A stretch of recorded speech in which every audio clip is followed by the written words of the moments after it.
examples of the four types being embodied are found in our later readings.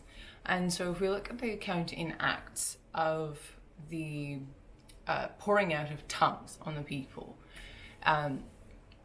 that's an example of a mystic experience, a genuine mystic experience. The people didn't do something to earn it, and it wasn't for them to take up a mission and do something with.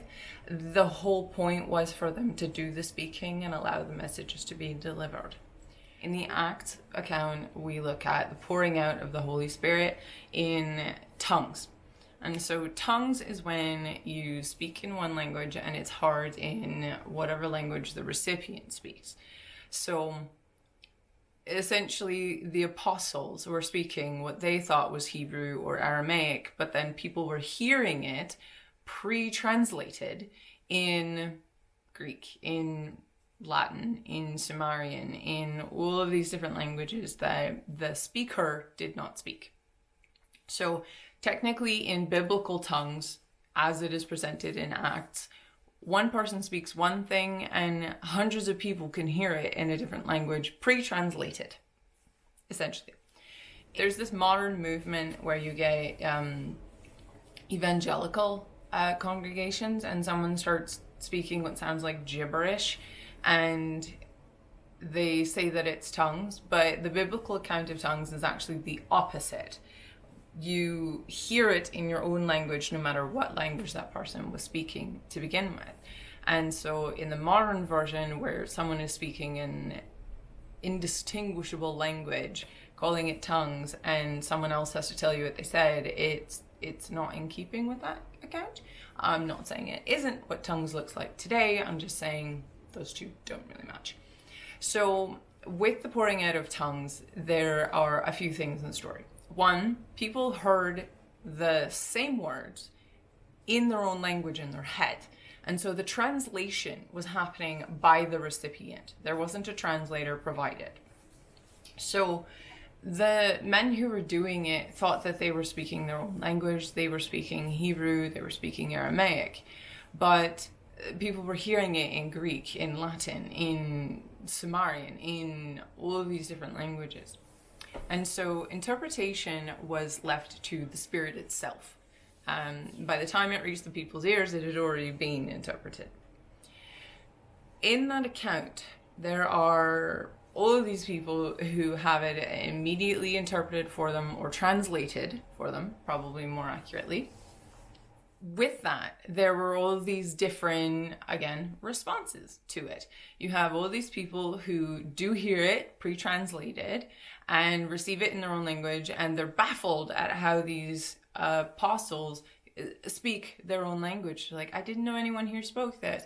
Imagine being dropped in a foreign country and no one speaks your language, and then all of a sudden there's a street corner preacher who is speaking perfect English when no one else there does.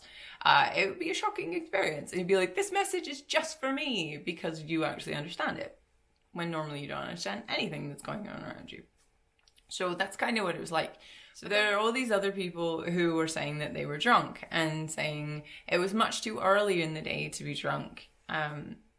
So in the account of the pouring out of tongues, we also have an experience where people who did not have ears to hear did not get the message translated for them.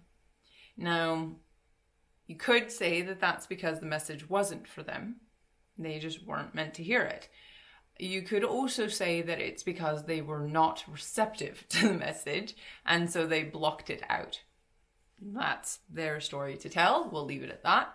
But you have the main apostles then defending it, saying that it is 9 o'clock in the morning. It's much too early to be drunk. Something is genuinely happening. You're just missing it. So that's the account in Acts. The other side of the Acts story is the quote from Joel, the prophet from the Old Testament. And in that quote, it says that the old will dream dreams and the young will have visions. Now, that is similar to the pouring out of tongues. It's saying that in the times that Joel is prophesying, not only gifted mystics will have dreams, not only people who have psionic gifts will be receiving visions, but that dreams and visions will be delivered to everyone, to the mundane. Regular people can have these experiences too. And that's where we also need to check in and be like, okay, did I have a experience, or am I an experiencer who's actually has a responsibility with that? So the old will dream dreams and the young will have visions. There's another element to that I would like to talk about, and that is that the separation by age. Now, it doesn't seem like it really means anything until you actually look at it. And when those who are resistant to change in our society have to face something, what usually happens is that there's a denial to it, and it has to be delivered in a subconscious way. And when we look at messages being delivered in the unconscious, we are looking at you needing to be rendered unconscious to receive them, and therefore they happen in dreams. When you are frustrated with society as it is, and you don't want it to be what it is, and you want it to change, you will be looking for supporting advice that will help you shape-shift the reality around you.